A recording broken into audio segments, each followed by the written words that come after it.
অভিনব সুবল স্পর্শে হাস্য গোপন ময়ক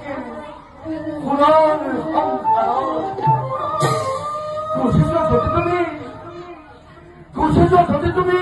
চিরচিরময় কাকনুবতীময় ভক্তি বলে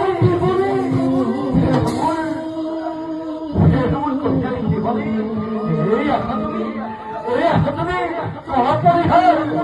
ভক্তি